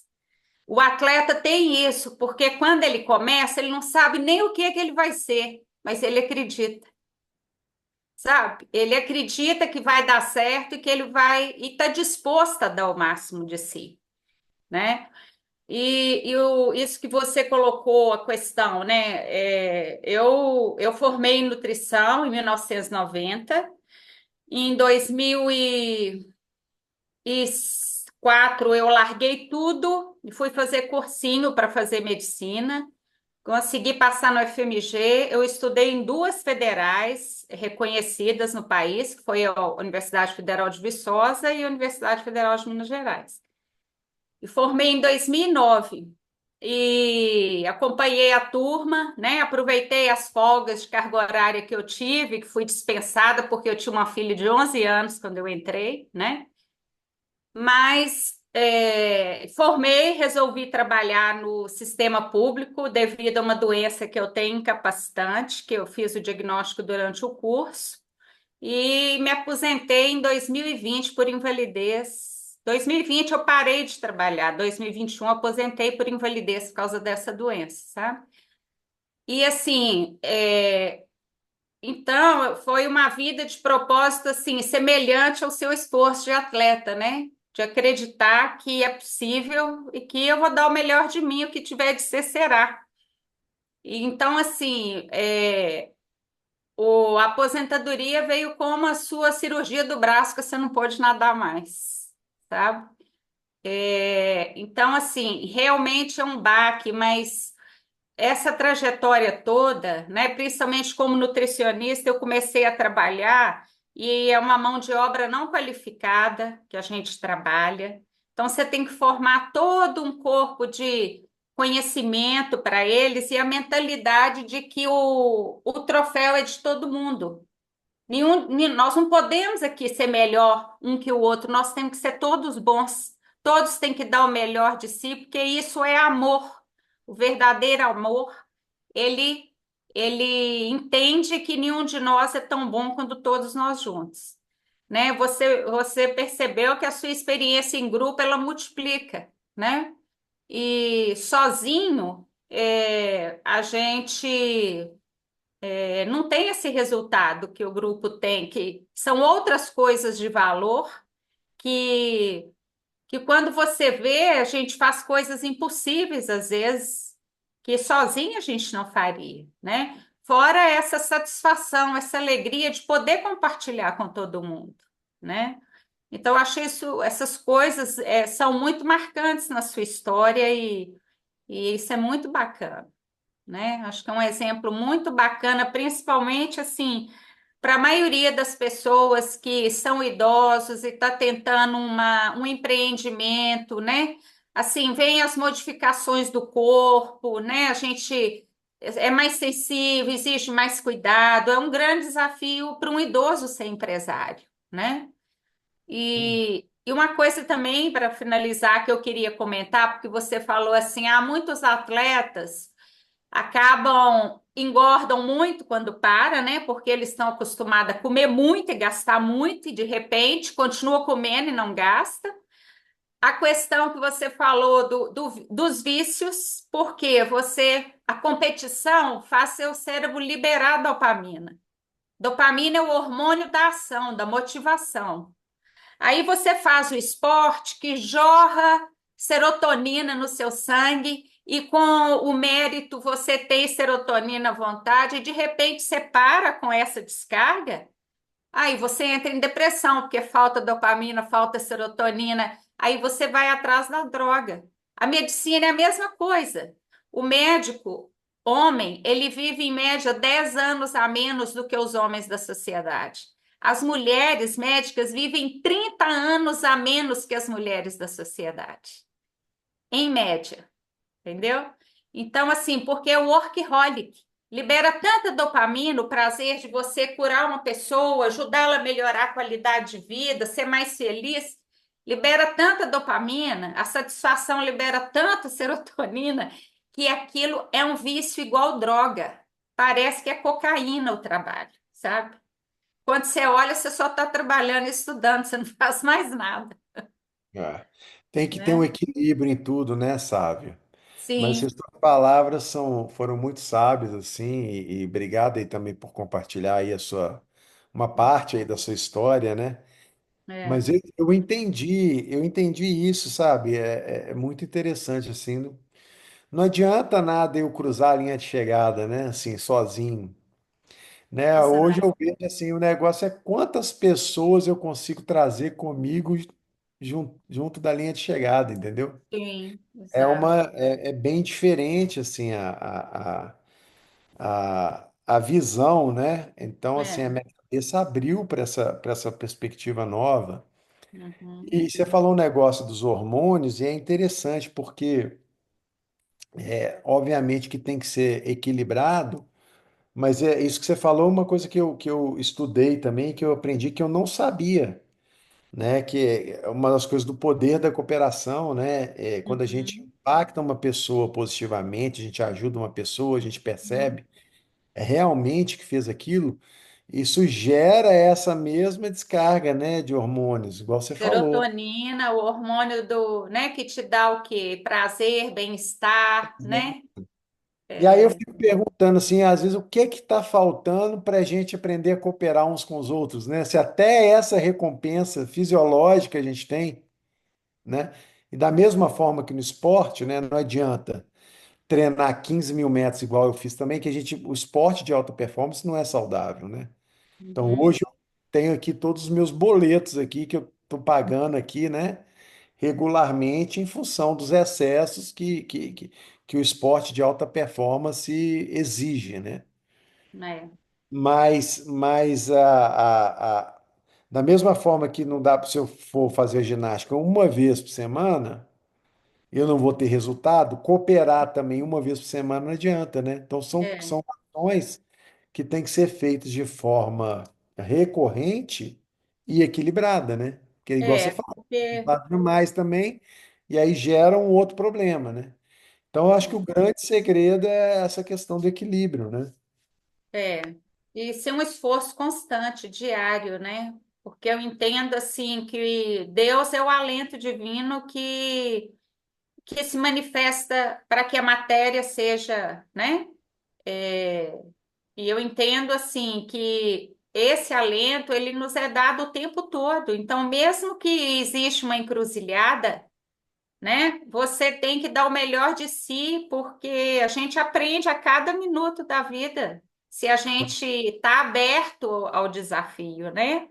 Se a gente não desiste, se igual você lá no começo, você era empurrado para ser atleta, mas no fundo, você acreditava em você. Isso é que é importante, né? Na verdade, sabe, assim, você está falando aí, eu estou pensando aqui, o que que eu percebo na minha história? É a questão justamente do propósito, né? Às vezes, a gente vai fazendo as coisas e aí a gente acha que uma hora vai dar certo, o propósito vai encaixar. E a gente não investe tempo em descobrir o que que é o propósito. Uhum, Então, por que que eu não desisti? Porque o meu propósito era muito forte. uhum, Então, assim, eu não gostava de nadar, eu não era bom em natação, mas o que que eu queria? Eu queria quebrar a barreira com meu pai. Então, aconteceu tudo que você pode imaginar e eu não desisti, porque eu tinha o amparo da minha mãe e porque eu tinha esse propósito. Eu não ia desistir, eu ia chegar até a última consequência para quebrar aquela barreira. Se eu tivesse que ganhar, tive que bater o recorde mundial. agora, se Entende? você não acreditasse em você, você não tinha realizado o propósito, você tinha desistido dele. Mas o propósito ele vem na frente, tudo vem junto, vem, Sim, entendeu? exato. Eu não, mas eu não sabia. Se falasse para mim que eu ia ser campeão mundial, que eu ia ser um atleta olímpico, gente, Você eu não com 8, acreditava. 9 anos de idade, você está ficando doido. Eu detesto nadar. Então, É, é ressaltar a importância do propósito, e às vezes vocês acham, porque já tem uma certa idade e tal, não tem propósito, é. então, assim, invistam nisso. O meu Você propósito sempre agora tem. é, meu propósito é transformar eles. Estou me preparando para transformar o conhecimento da nutrição acessível nos canais de mídia, sabe? De uma forma muito didática, porque as palestras que eu dou, os pacientes que eu atendia, eles tinham um vínculo muito bom por causa da didática, sabe? Então, o meu propósito é me preparar para isso, né? E agora é um desafio grande, né? Porque devido ao meu problema da coluna, eu não aguento ficar muito tempo numa mesma posição. Então, é um desafio, mas a gente tem que acreditar e fazer, né? E vai se preparando para isso, né? Vai Dentro do se possível. preparando, Tá? né? O próprio conhecimento da medicina também como enquanto cuidado, né? Eu acho que é muito útil. A gente vê muita coisa errada na internet, absurdos que as pessoas falam, mensagens picadas que as pessoas não têm ideia do todo e fica pegando mensagem picada, bagunça com a alimentação. Isso é alto risco para a saúde da pessoa, sabe? O desequilíbrio da alimentação, o corpo é feito do que a gente come. Então, o desequilíbrio leva a um verdadeiro desastre, né? Então, essas informações picadas, elas só servem para o povo desequilibrar. Ah, cozinha só com óleo de coco, só com azeite, né? Então, assim, vai pegando as coisas picadas então, assim, acho que todo mundo que está aqui, essa oportunidade do IPPE é uma coisa ímpar, é uma coisa muito bacana, assim, né? É um É, apoio muito importante. estamos praticando cooperação na prática mesmo, né? Assim, Exato. efetivamente, né? É, Muito bacana, viu, Sábio? Parabéns aí pela obrigada. jornada e invista mais aí, né, no seu propósito aí realmente, que o resto vai se O encaixando. universo vai Conspira a favor. ajeitando, né? Isso. Obrigada. Eu que te agradeço. Quem mais, gente? Alguém tem mais alguma pergunta? Quer compartilhar alguma coisa? O pessoal tá meio tímido, hein?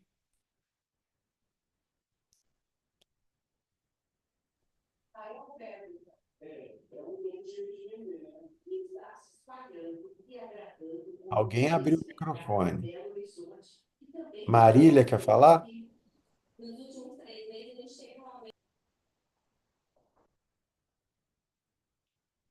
Conectando o áudio.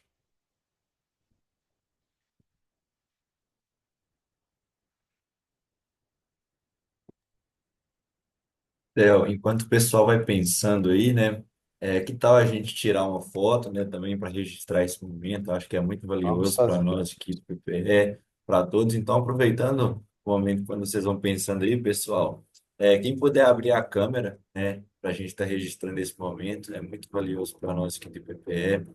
Também para a gente repassar todo o material, né? Para nossos aportadores, que são pessoas que acreditam na gente, né? E em vocês também. Então, acredito que é muito importante, né? E eles gostam de ver como funciona essa dinâmica dentro da sala de aula, né? Isso aí incentiva eles a acreditarem cada vez mais nos nossos projetos, né? E, consequentemente, está gerando mais e mais conteúdos aí de forma gratuita para todos. Então, contamos com todos aí para estar abrindo a câmera e contribuindo dessa forma com a gente, tá? O pessoal já está abrindo aqui. Eusmira, Jacira, Beleza. Aí, o pessoal tá aparecendo aí, ó. Maria José, sua câmera, você vai ter que trocar o modo dela. Ela está filmando a frente de você aí, não está filmando seu rosto, não. Ao invés de. Tem que trocar ali a câmera. Consegue me escutar, Maria José?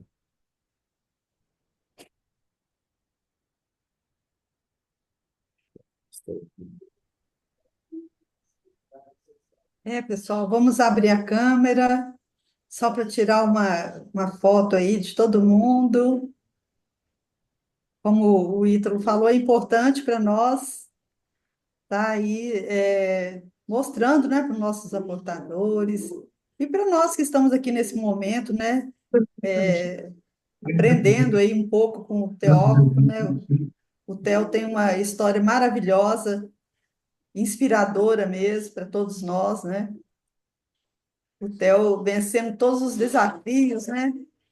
E bacana também, né, que eu acho um ponto assim bom de ressaltar também a questão do apoio, né, da mãe dele. Eu acho que isso também ajudou muito, né? A garra que ele tinha, mas também com aquele apoio ali, foi fundamental também, né, Theo? É a cooperação, né? A gente não faz nada sozinho, né? É o Então, propósito e a cooperação, né? Os dois juntos aí Não tem jeito, né? Você consegue mesmo ir bem longe, Exato. alcançar o que você realmente deseja, né?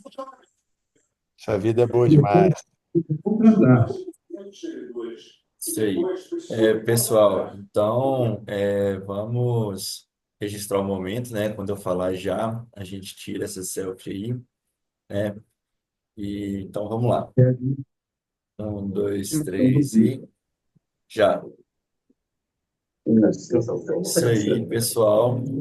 Agora, ô, Theo, se você não se importar, se a gente puder tirar também uma foto com a medalhinha do lado, para a gente estar repassando para o pessoal também, caso eles Vamos. queiram receber esse material, acredito que eles vão gostar bastante O problema é que também. a medalha fica apagando. É, Vou botar ela tá- bem na frente aqui, senão ela apaga, tá vendo? tá- Olha lá. será que aparecendo com você não aparece, não? Aí, Aí ó. sim, ó. Então vamos lá, ó. Um, dois, três e já. Isso aí, pessoal. Muito obrigado, tá? Se alguém tiver mais alguma pergunta, tá? Pode ficar à vontade para estar abrindo o, o O microfone, microfone. Temos mais tá? alguns minutinhos. Podem ficar à vontade. Quero agradecer a oportunidade ao Ítalo, né? Que fazia tempo que nós não nos vimos por aqui. Parabéns pelas iniciativas que vocês têm em relação aos palestrantes e ao conteúdo realmente que nos faz interagir, enfim, faz a gente crescer como pessoa. Obrigado à equipe toda, Luciene, obrigado. Isso aí. Ô, Theo, eu acho o seguinte de tudo isso aí, cara. Pô, seu pai é um grande figura, viu, cara? Porque eu sou pai e eu sei que não deve ter sido fácil para ele, cara. E ele, assim, ele enfrentar tudo aquilo ali, de você chegar e mostrar a medalha para ele e ele ainda falar mal, entendeu? Eu acho, assim, que no fundo, ele deve ser um cara, nossa, porreta. Dê um Você abraço nele por coberto de mim. razão, viu, Geraldo? Está coberto de razão, cara, porque meu pai, no final das contas, ele era um cara muito sensível e aí ele usava essa coraça, entendeu? Então ele sofreu muito para conseguir fazer aquilo, né? Com E no certeza. fundo ele morria de orgulho, mas ele viu que o negócio estava dando certo, então ele foi seguindo aquela história, né? Mas no fundo, e assim, e é a cooperação mesmo, porque ele me ajudou e eu ajudei ele também muito, né, nessa questão, porque por eu ser mais aberto, mais sensível, eu consegui fazer essa virada de chave. Então, ele foi um exemplo para mim e eu fui um exemplo para ele. Então, no final da vida dele, ele já estava bem diferente, entendeu? Ele conseguiu já tirar um pouco daquelas coraças todas e tal. Então é por isso que eu falo, o negócio da cooperação realmente é impressionante, né? Assim, os benefícios são inúmeros, assim, né? E inestimáveis, porque meu pai não ia nas competições me ver nadar, porque ele foi em uma competição só minha. E a competição que ele foi, ele chorou, cara. Ele não conseguia segurar. E aí ele não podia, porque chorar para ele era uma vergonha. Porque meu pai, o meu avô era português. E a educação, né, portuguesa é muito bravo, né? Então era assim, era sempre muito severa com os homens e tratava as mulheres mais brandamente, mas os homens era muito severo. E aí a gente fica pensando, né, assim, cada um faz o melhor que pode com o que tem, né? E meu pai fez o melhor que ele dava conta com o que ele tinha e deu super certo, né? E é isso, né? Ninguém é 100% bom nem 100% ruim, né? A gente vai aos poucos, através da jornada, conquistando a nossa maturidade, né? No caminho da cooperação. Pelo menos assim eu espero, né? Assim, para mim está muito claro isso, assim, a nossa evolução enquanto pessoas, enquanto seres humanos, né? Passa pela cooperação, pela conexão, pela ajuda, um ajudando o outro. E é assim que a gente vai crescer e a gente vai deixar de viver num planeta hospital para começar a viver num planeta escola, né? Em breve aí, espero. Acho que não vai ser tão breve assim não, mas pelo menos a gente já está aqui treinando a cooperação para poder acelerar esse processo. É isso aí, parabéns. Valeu, obrigado.